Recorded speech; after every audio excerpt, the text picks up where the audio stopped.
first quarter. North Medford trying to get things rolling. First drive, no Devin Brad, no problem. Josh Batiste gets the handoff, gets the job done on the touchdown run.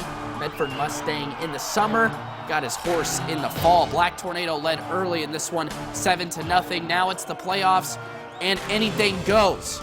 So here comes the kickoff from the Tornado. Onside kick. The ball gets away from the first Raider, but they do recover, and then they make North pay.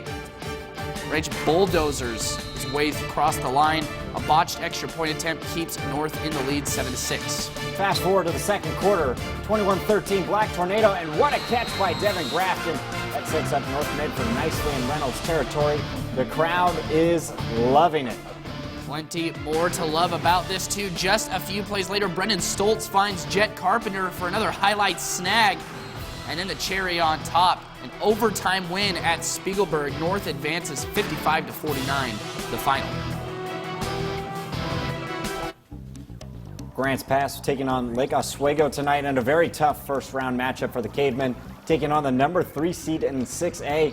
Grants Pass was only down 35-21 at half, but fall to the Lakers 55-33 in the end, bringing their season to a close.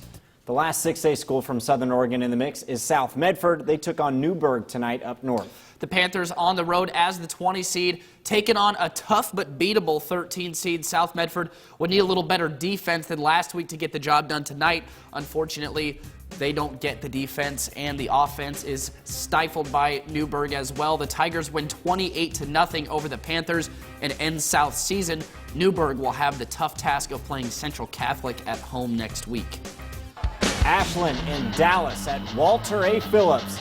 Sayer with pinpoint accuracy early. Then, Demario Watson, you thought, but no. What's going on? Gabe Eckwall is going on, and he's going all the way on to the end zone as well. There's nobody close enough even to be on the screen but the refs. Ashland getting hyped early, chest bumps all around from the red and white. The Grizzlies looking mean. The rest of the cheerleaders and the fans are having a blast as well. Just a beautiful night for football. Rigger Sayer puts the touch on this, a back shoulder throw where only Nolan Reinford can get it. Get the Camp's Catch stamp out. Adds a little swag to the end of it as well. As the Ashland band, they're fired up. I'm fired up. You fired up? Later on, here comes a flash of red. It's not a Flash Gordon, but it's Flash Austin Harris. Another 6 on the board for the Grizzlies. You would say it was a game of speed. Well, Ashland wins this track meet. Ashland hits the road to take on the number 3 seed West Albany next. Chance to get into that Crater Ashland rematch for both wins. Here come the Comets. Look at me, a tropical theme in the student section. Joss, this is the best student section in the area right now. We're going to go very early in the first quarter. Scoreless. This gets picked off by Caden Lassiter.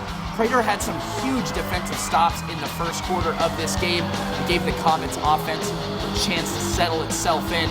Later on in the first quarter, still scoreless, 4th and 1. Hillsboro on their own side of the field going for it. The Comets hold strong. Very next play, Trevor to Trevor, Davis to Jasko. You pick which Trevor to name first. Crater strikes for 6 points.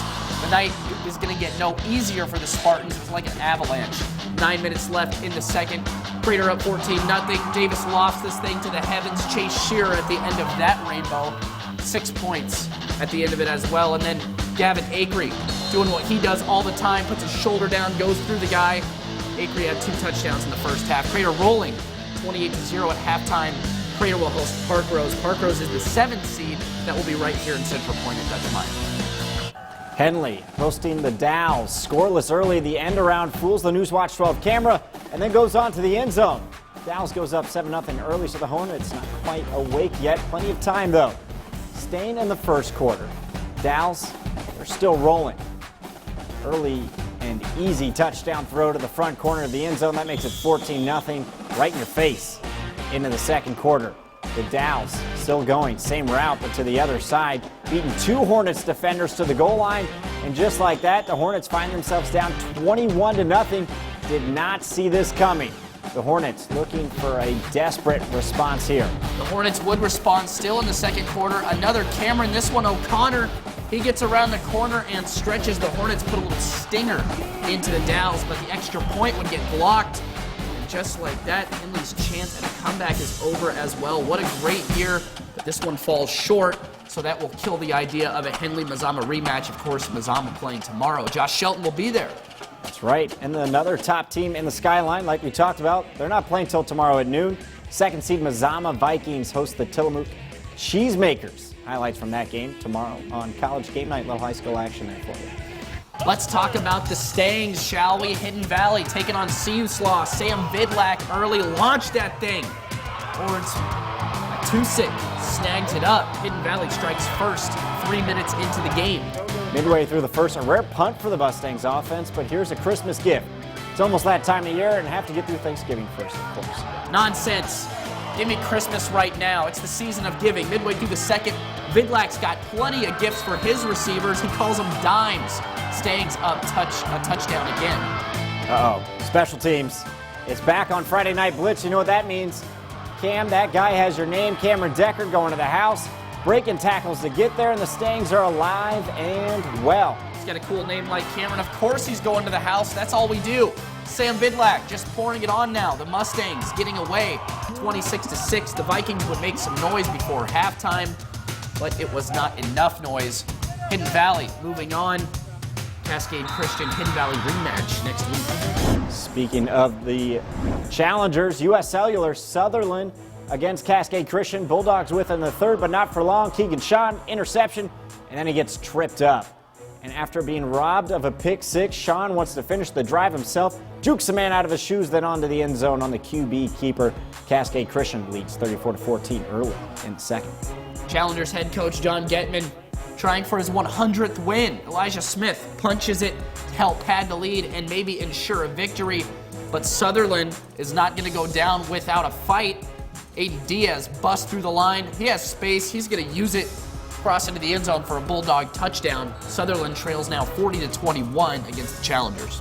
But in the end, it would not be enough. John Getman gets his 100th win in just 10 years of coaching.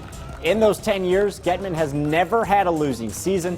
He's brought 2 state championships to Cascade Christian, another step closer to a third with the 54-28 win tonight. Hidden Valley, they're waiting for him next week.